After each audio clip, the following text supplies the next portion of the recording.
Hello traders, welcome to my channel trading Shiksha है। दोस्तों, आज यानी एक्सपायरी डे में थर्सडे में कैसे 12 जनवरी 2023 में कैसे ट्रेड लिया जाएगा, कैसे लेवल्स बनाया जाएगा, ये सब तो हम कल सीखे थे, कल बनाए थे, कैसे ड्रॉ किए थे।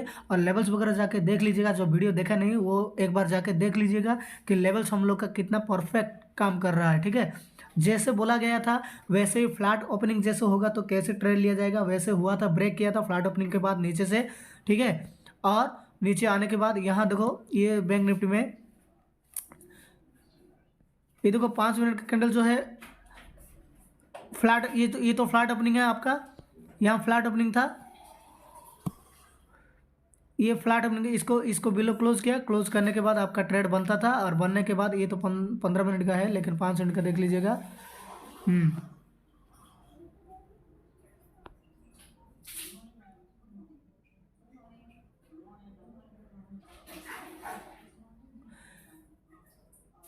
ये 5 मिनट का देखो फ्लैट ओपनिंग के बाद यहाँ आपका इस लेवल पे हम बोले थे कि यहाँ अगर क्रॉस करता है तो आप पी साइड पे बैठ जाएगा, और यहाँ दे दिया था क्योंकि यहाँ एक लेवल हमारा था 42,043 का, ऐसे कुछ था। ठीक है, तो लगभग वहाँ 42,064 तक आ गया था, यानी हम लोग का बढ़िया सा प्रॉफिट हो गया होगा। उसके बाद रिवर्स लिया था, उसके बाद फिर वही ये को ब्रेक किया, और हम लोग का लेवल जो है वहाँ दिया था और यहाँ भी दिया था। ठीक है, ये यहाँ एक लेवल था, आप लोग जाके चेक कर सकते हैं। ठीक है, सेफ ट्रेडर के लिए मैं बोला था यहाँ एक लेवल दिया था, सेफ ट्रेडर यहाँ तक बुक कर सकता है। उसके बाद फाइनल हमारा लेवल था ये वाला, देख लीजिएगा जाके। तो ये हमारा फाइनल लेवल था, और ये लेवल से कैसे रिवर्स किया था, और क्लोजिंग तक हमारा टारगेट था यहाँ से सी लेने का, और इतना सा बम्पर दिया था। ठीक है, जाके कोई चेक कर सकता है, कोई डाउट है तो जाके आप लेवल्स भी चेक कर सकते हैं। ठीक है, ठीक है, तो अभी चलिए आज के लिए यानी हम कल के लिए 13 जनवरी 2023 यानी फ्राइडे के लिए कैसे ट्रेड बनेगा उसी के रिगार्डिंग देखेंगे। ठीक है, तो चलिए पहले लेवल्स ड्रॉ कर लेते हैं।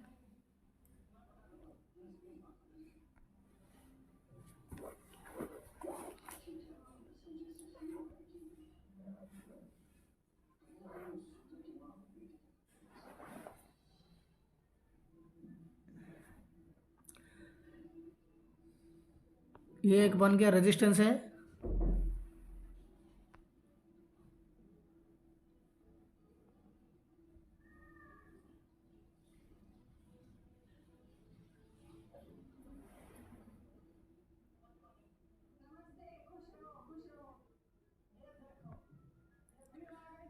ये एक लेवल बन गया है,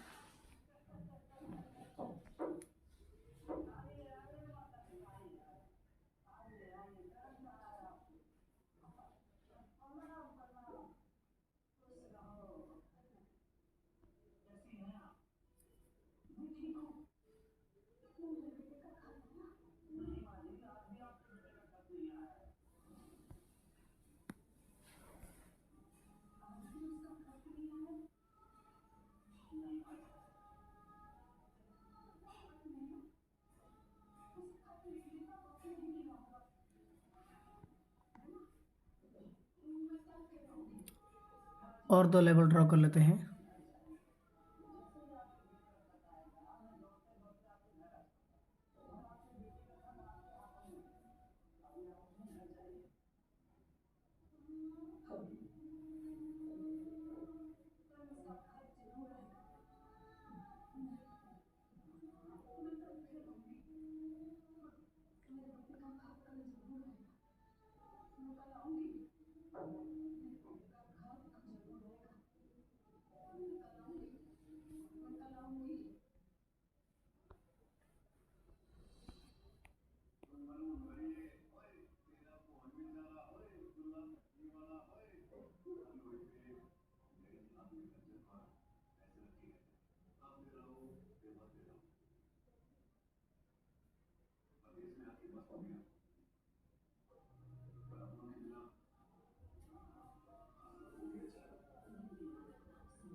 ठीक है दोस्तों, ये लेवल हम लोग का बन गया है।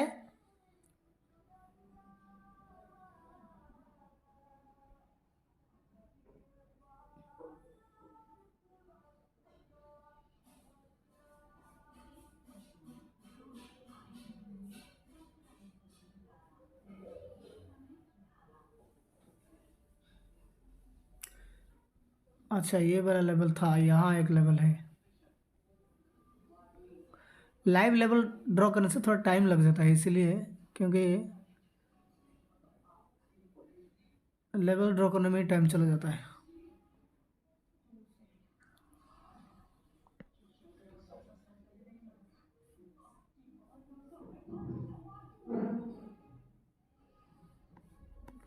देखिए दोस्तों, ये हम लोग का लेवल बन गया है बैंक निफ्टी में। ठीक है, अब निफ्टी भी थोड़ा चल जाते हैं बनाने के लिए।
लेवल्स तो बन गया हम लोग का निफ्टी का भी।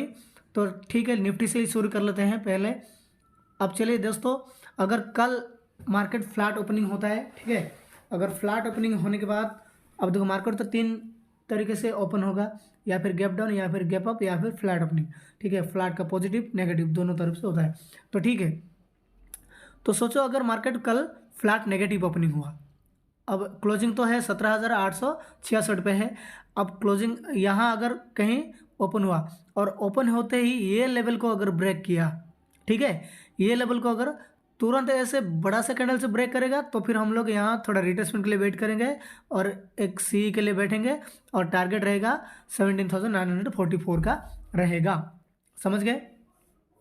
अगर मार्केट फ्लैट नेगेटिव ओपनिंग होने के बाद इसको बड़ा सा कैंडल से ब्रेक करता है, यानी ये लेवल को 17,882 को बड़ा सा कैंडल से ब्रेक करता है, तो फिर हम लोग रिट्रेसमेंट के लिए वेट करेंगे। उसके बाद टारगेट हमारा ये वाला रहेगा, 17,944 का रहेगा। अगर धीरे धीरे ब्रेक करता है, धीरे धीरे, तो फिर यहाँ तक हम जाएंगे 17,000, ठीक है, 944 तक जाएंगे, और वहाँ से एक पी का शॉर्ट के लिए एक बैठेंगे। यहाँ अगर लेवल तक मिल जाता है तो फिर यहाँ एक पी के लिए बैठेंगे, और हमारा पहला टारगेट रहेगा 17,882 का रहेगा। उसके बाद रहेगा क्लोजिंग तक 17,866 का रहेगा। समझ में आया? ये हो गया फ्लैट अप साइड के लिए। ठीक है, अब फ्लैट नेगेटिव या फिर पॉजिटिव ओपन होने के बाद अगर ये लेवल ब्रेक करता है, यानी आपका 17,866 से लेके 60 के पास अगर ये वाला ब्रेक करता है, तो फिर हम लोग यहाँ से एक पी के लिए शॉर्ट करेंगे, यहाँ सेल करेंगे, और हमारा टारगेट रहेगा 17,762 तक रहेगा। समझ गए? अब यहाँ फिर अगर बियरिश हो जाता है, मतलब बियरिश कैसे होगा, नीचे आके अगर रिट्रेसमेंट लेता है, तो फिर हम लोग एक पी के लिए फिर एक बैठेंगे, और टारगेट हमारा अल्टीमेट टारगेट रहेगा कितना, 17,671। यहाँ जब लो लेवल जब मिलता है, तो फिर एक सी के लिए एक लॉट का ज़्यादा रिस्क नहीं लेना है, क्योंकि यहाँ से बियरिश ज़्यादा भी हो सकता है, तो बियरिश तो और नीचे नीचे जा सकता है। तो फिर हम लोग यहाँ से एक रिस्क लेके एक लॉट से कम लॉट का कम क्वांटिटी के साथ एक ट्रेड लेंगे, और हमारा टारगेट रहेगा 17,762 रहेगा। समझ गए? यहाँ ही रहेगा, और कुछ नहीं रहेगा, इतना तक ही आपका सी के लिए जो टारगेट रहेगा इतना। समझ गए? ये हो गया आपका फ्लैट का। अब सोचो मार्केट कल गैप डाउन दिया, गैप डाउन मतलब यहीं कहीं आपका ओपन हुआ, ओपन होते ही अगर आपके क्लोजिंग के पास चलता है, ठीक है, क्लोजिंग के पास जाके यहाँ यानी 17,882 के पास मिलता है, तो फिर यहाँ एक शॉर्ट करेंगे, यानी एक पी के लिए ले सकते हैं, और टारगेट हमारा रहेगा कितना, 17,762 तक रहेगा। समझ गए।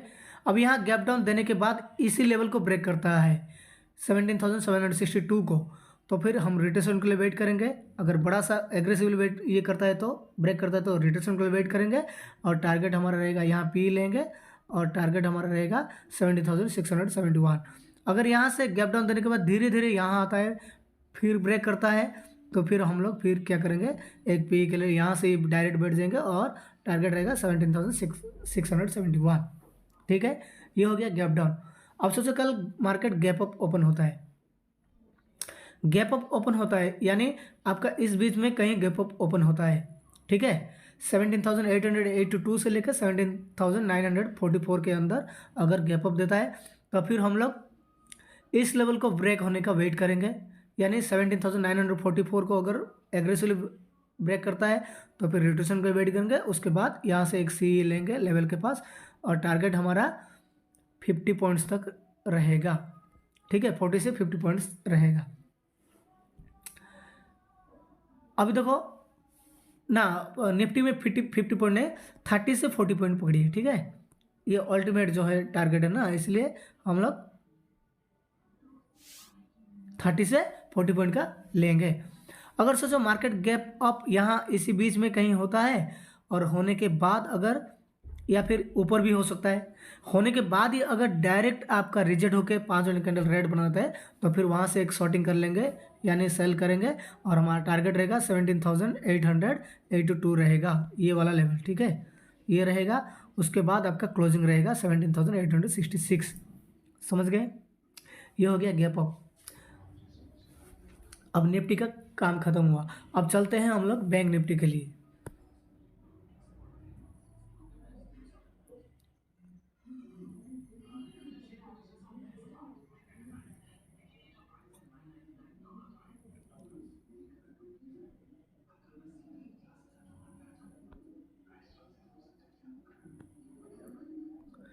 देखिए, अगर ये भी अगर कल फ्लैट पॉजिटिव या नेगेटिव ओपन हुआ, ठीक है, तो फ्लैट पॉजिटिव या फिर नेगेटिव ओपन होता है, तो देखेंगे ट्रेड कैसे बनता है। अगर ये लेवल को नेगेटिव ओपन होकर ये लेवल को नीचे की ओर ब्रेक करता है, एग्रेसिवली ब्रेक करता है, तो फिर वेट करेंगे थोड़ा रिट्रेसमेंट के लिए, थोड़ा रिट्रेसमेंट आएगा तो फिर पी का बनाएंगे, ठीक है। अगर धीरे धीरे ब्रेक करता है तो फिर डायरेक्ट पी का ले लेंगे यहाँ से, और हमारा टारगेट रहेगा 41,730। समझ गए। अब यहीं से भी ब्रेक करता है तो फिर दूसरा टारगेट रहेगा 41,574 रहेगा, और यहाँ से एक सी के लिए हम लोग रिस्क ले सकते हैं, और टारगेट 41,730 तक रख सकते हैं। समझ गए। ये हो गया आपका फ्लैट का। अब फ्लैट ओपनिंग होने के बाद ये वाला लेवल ब्रेक करता है, यानी 42,140 का ब्रेक करता है, तो फिर यहाँ से एक सी के लिए कॉल मतलब बैठेंगे, और हमारा टारगेट रहेगा 42,304 तक रहेगा। समझ गए। फ्लैट का इतना सा खत्म। अब सोचो कल गैप डाउन दे दिया। अब गैप डाउन दिया मतलब इसी बीच में कहीं देगा। अभी तो 42,090 पे क्लोज है। अब सोचो 41,700 से लेके 42,000 के बीच में कहीं दिया, इस बीच में कहीं गैप डाउन दिया। अब क्या करेंगे, हम इस लेवल तक वेट करेंगे। इस लेवल को यहाँ से एग्रेसिवली क्लोज करता है यानी ब्रेक करता है, तो फिर यहाँ रिट्रेसमेंट के लिए वेट करेंगे, एक पी के लिए लेंगे, और टारगेट रहेगा 41,574 रहेगा। अब धीरे धीरे ब्रेक करता है तो डायरेक्ट हम लोग पी के लिए ट्रेड ले पाएंगे, और हमारा टारगेट रहेगा 41,574। अब 41,074 यहाँ मिलता है, तो फिर यहाँ का एक सी के लिए ट्रेड लेंगे, और हमारा टारगेट रहेगा 41,730 रहेगा। समझ गए। अब यहाँ गैप डाउन देने के बाद अगर धीरे धीरे ऊपर मिल जाता है हमारा क्लोजिंग के आसपास, यानी 42,090 के पास मिलता है, तो फिर हम लोग यहाँ से सेल करना चाहेंगे, और हमारा टारगेट कितना रहेगा 41,730। समझ गए। अब सोचो कल गैप अप दे दिया, यानी इस बीच में कहीं गैप अप दिया, हो सकता है यहाँ, या फिर यहाँ भी दे सकता है। अगर इस बीच में कहीं देता है तो फिर हम लोग क्या करेंगे, पहला 5 यूनिट कैंडल अगर रिजेक्शन देते ही अगर गैप अप यहाँ रिजेक्शन दे देता है, पहला रेड बनाता है, तो फिर यहाँ से डायरेक्ट एक पी के लिए बैठेंगे। पहला टारगेट रहेगा 42,304 रहेगा, उसके बाद अपना क्लोजिंग तक रहेगा। अब इस बीच में यहीं कहीं देता है और इसको ब्रेक करता है तो फिर हम लोग पी के लिए बैठेंगे, मतलब लो ब्रेक करता है, यहाँ रेड बना देता है तो फिर हम लोग मतलब 5 यूनिट का कैंडल गैप अप ओपन होने के बाद रेड बना देता है तो फिर हम लोग पी के लिए बैठेंगे और हमारा टारगेट रहेगा 42,090 रहेगा। समझ गए। अब सोचो गैप अप देने के बाद अब यहीं कहीं गैप अप देता है या फिर यहीं कहीं गैप अप देता है, रेड ग्रीन बनाता है पहला 5 यूनिट कैंडल, तो अभी हम लोग उसके बाद उसी के बाई अबव करके एक कॉल पे बैठेंगे और हमारा टारगेट रहेगा 42,690। ठीक है। इस बीच में कहीं गैप अप दिया तो टारगेट ये वाला रहेगा। अगर इस बीच में कहीं गैप अप दिया और इसको ब्रेक किया तो फिर एग्रेसिवली ब्रेक करता तो रिट्रेसमेंट के लिए वेट करके सी लेंगे। ठीक है, और टारगेट रहेगा 42,690। अब धीरे धीरे ब्रेक करता है तो फिर डायरेक्ट यहाँ से सी लेंगे और हमारा टारगेट का 42,690 का रहेगा। समझ गए। और जब इस लेवल पे मिल जाता है, धीरे धीरे हो या फिर एग्रेसिवली हो, तो फिर यहाँ से कम क्वांटिटी के साथ एक पी के लिए चांस लेंगे और हमारा टारगेट रहेगा 42,304, उसके बाद क्लोजिंग यानी 42,090। समझ गए दोस्तों। ये हो गया आपका इंडेक्स का, निफ्टी, बैंक निफ्टी और बैंक निफ्टी का। अब चलते हैं कुछ स्टॉक्स के लिए, यानी आज का जो बुलिश स्टॉक्स है मेरे पास 2 है। HCL टेक एक है,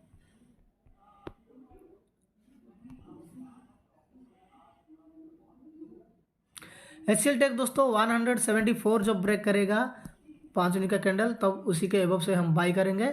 ठीक है, और हम लोग का टारगेट रहेगा 1:1.5 से लेके 1:2 तक रहेगा। समझ गए।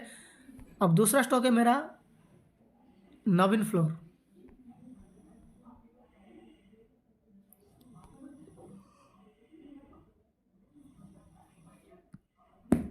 फोर 137 अगर ब्रेक करता है अपसाइड के और 5 यूनिट का कैंडल, उसके बाद उसी के एबव से हम लोग बाई करेंगे। ठीक है, और टारगेट तो आप लोग जानते ही हैं। अब चलिए सेल साइड के लिए 2 स्टॉक है, एक है कोटक बैंक और दूसरा है मैकडुअल।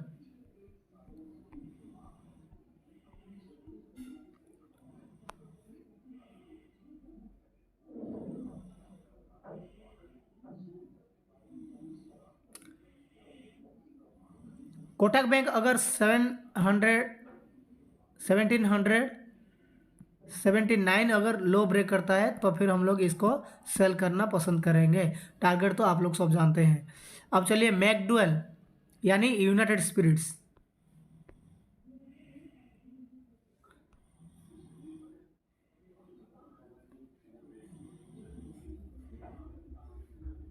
ये दोस्तों 855 जब ब्रेक करेगा नीचे की ओर तो फिर हम लोग इसे सेल करना पसंद करेंगे। टारगेट रहेगा 1:1.5 से लेकर 1:2 तक रहेगा। समझ गए। ये हो गया आपका सेलिंग साइड पे। दोस्तों ये जो 2 stocks United Spirits sell side के लिए, जो यूनाइटेड स्पिरिट्स यानी आपका मैकडुअल है और दूसरा है कोटक बैंक, ये जो 2 स्टॉक्स जो है आज हमने सेल किए थे अपना इंट्राडे पे टेलीग्राम चैनल पे। देख लीजिएगा, जो मेरे टेलीग्राम चैनल पर जुड़े नहीं है वो डिस्क्रिप्शन के लिंक पे दिया जाता है, उसका लिंक डिस्क्रिप्शन पे, तो वहाँ जाके आप लोग जुड़ सकते हैं। ठीक है, देख सकते हैं कि कैसे ट्रेड मतलब सही बनता है कि नहीं बनता है, आप देख सकते हैं, जाके चेक कर सकते हैं और उसके बाद आप सब्सक्राइब भी कर सकते हैं। ठीक है दोस्तों, चलिए दोस्तों आज के लिए इतना ही काफ़ी है और फिर कल मिलते हैं और आशा करते हैं कल आप लोग को सबको प्रॉफिट होगा। लेकिन ये सब लर्निंग पर्पज़ के लिए है, आप लोग पहले सीखने से मतलब ट्रेड लेने से पहले सीखिए और पेपर ट्रेड भी कीजिए। ठीक है दोस्तों, थैंक यू।